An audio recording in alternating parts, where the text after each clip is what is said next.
I want to talk about Memorial Day and the freedoms we Americans take for granted.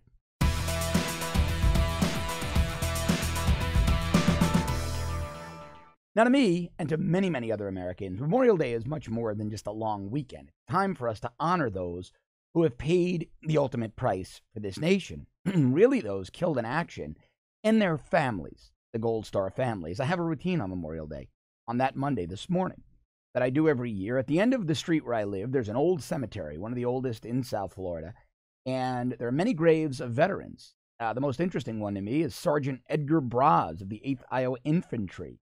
He was awarded the Medal of Honor for his actions at the Battle of Spanish Fort, Alabama, April 8th, in 1865, in the Civil War. There are the graves of World War I airmen, some of the first pilots ever served this nation. And it's a really, for me anyway, special way to honor their service and sacrifice, while at the same time absorbing some really interesting history. But one of the things that strikes me every year is what they died for. Now, Sergeant Braz, fortunately, died in old age. He didn't pass away until 1923. Many of the others were killed in action. Many of the others whose headstones are in that cemetery were killed in action. And they were very young. They were very young. They're in their 20s. They're in their 30s. Some in their late teens from World War I. And you remember what or you should remember. And like I said, the Gold Star families as well, their families, you should remember what they sacrificed for. And one of those most basic sacrifices is for a Bill of Rights. They died defending this nation, protecting, preserving, and defending our Constitution. The First Amendment of our Constitution, which gives us the right as Americans to say what we want to say, as long as we're not threatening someone or screaming fire in a crowded movie theater. You know the old cliche, because it puts lives at risk. But that's not true around the world. And over the last few days, something incredibly disturbing has happened to one of our former colleagues here at the Rebel, still a good friend of the Rebel, Tommy Robinson, over in the UK. Now, you've probably seen the story by now. It's the lead on Drudge. Now, I took a step back initially. I wanted to gather all the information, so I called some law enforcement folks over in the United Kingdom. I spoke with others who are familiar with the situation. And I don't use this term lightly. And you watch the show, you watch me, you listen to me, you know that I'm not a conspiracy theorist. I'm not one to throw terms around gratuitously. I truly, in my heart of hearts, believe that Tommy is now a political prisoner. I truly, in my heart of hearts, believe, reading all of the information, speaking to law enforcement I trust in the United Kingdom, speaking to people who know Tommy, those who've researched the issue alongside me from both sides, people over in Europe, in the UK, some friends in Canada, others here in the States. There is no other explanation. Now, if you don't know what happened, Tommy has been, incredibly successful at exposing Muslim rape gangs, most notably the Muslim pedophile gang in the United Kingdom and many other places in Europe as well. But because he's based in the UK, he has been very successful at exposing them, and it has really drawn the ire of liberal politicians in that nation. So Tommy had a suspended sentence for filming in Canterbury a Muslim rape gang trial. He was set up on the steps of the courthouse, but he was the only journalist. Others were as well, but he was the only journalist penalized for it. Now, in this most recent case, the one that happened just a few days ago, he followed all the rules. He was not impeding or biasing the trial.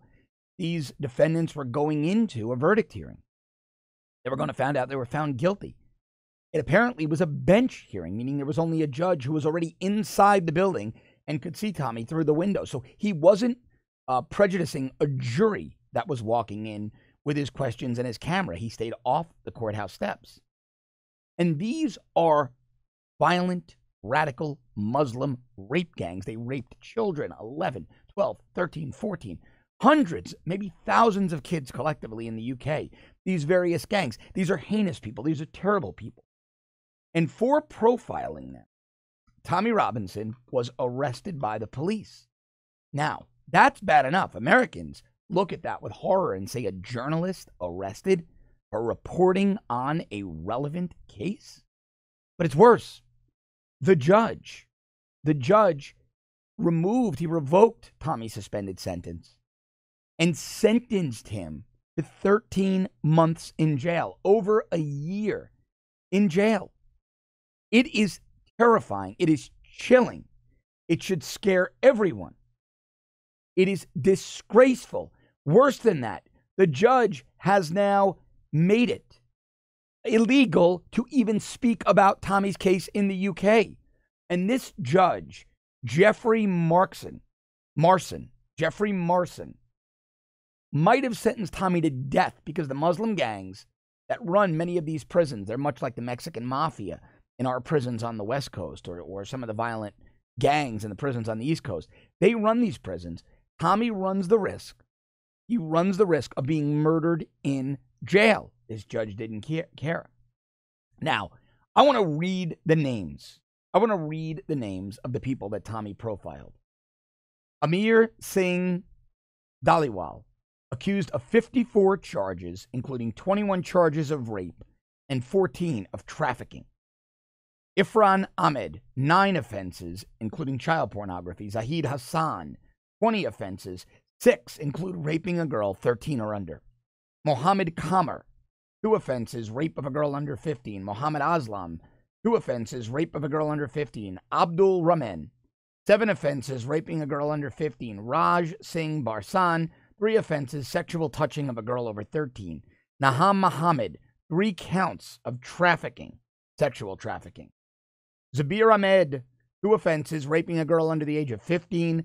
Hamza Salim, 3 counts of human trafficking. Now, from the second trial, the one where Tommy was arrested a few days ago, let's read their names. We need to get these names out there.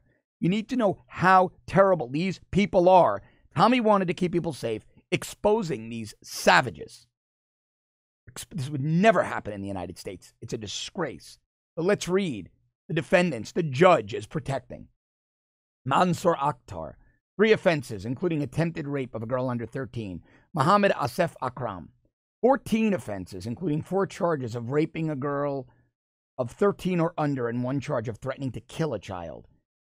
Wikas Mahmood, 3 offenses of rape of a girl under 15. Nazarat Hussein, 5 offenses, rape of a girl under 15. Sahid Hussein, 5 offenses, rape of a girl under 15. Mohammed Ifraz, 8 offenses, including false imprisonment. Faisal Nadim, 3 counts of raping a woman 16 or over. Mohammed Azim, 3 offenses, rape of a girl under 15. Zulkarnain Dogar, 2 offenses, including the sexual touching of a female aged 13 or over. Mansour Hassan, 4 offenses, including sexual exploitation of children 13 to 17. Third trial, Niaz Ahmed from Huddersfield, 3 offenses, sexual touching of a female. Mohammed Imran Ibrar, 4 offenses, including the arrangement of the commission of a child sex offense, setting up kids to be raped, grooming. Asif Bashir, 5 offenses, 3 counts of raping a woman 16 or over. Everton Labastide, 2 offenses, sexual touching of a girl 13 or over. Sakib Rahil, 2 offenses, trafficking for sexual exploitation. Usman Khalid, 3 offenses, including assaulting a girl under 13. Alim Javed, 2 offenses, including supply of a Class B drug. They were doping the kids and raping them. Mrs. Navida Habib, a woman, 1 count of neglect of a child. Mrs. Shanaz Malik, 1 count of neglecting a child. This is a ring of savages. They should be put down like rabid dogs. But instead, this judge, Jeffrey Marson, wanted to protect, apparently, their identities and dignity, even though their identities had already been released by the BBC. Tommy did nothing that was not already in the public domain. Nothing. This case is absolutely disgraceful. Tommy Robinson could very easily be killed in jail. This should send chills down the spine of every person on this planet who loves freedom and who believes in freedom of the press. There is no other way to see this. This is political persecution because Tommy Robinson dared report about Muslim rape gangs. He named names, he showed faces to protect people, and he is being politically persecuted by the radical, suicidal far left in Great Britain. So what can you do? How can you help? Get loud. Get loud. Tweet it, Facebook it, blog it, comment on it. Get as loud as possible.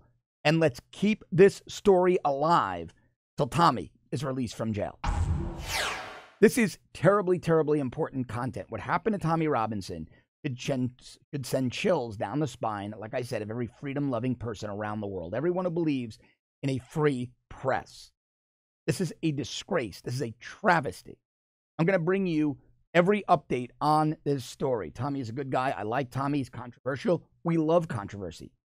Controversy is what gives us good information. I'm going to bring you every detail on this story. Help me do that by subscribing to our premium service at www.therebel.media/shows.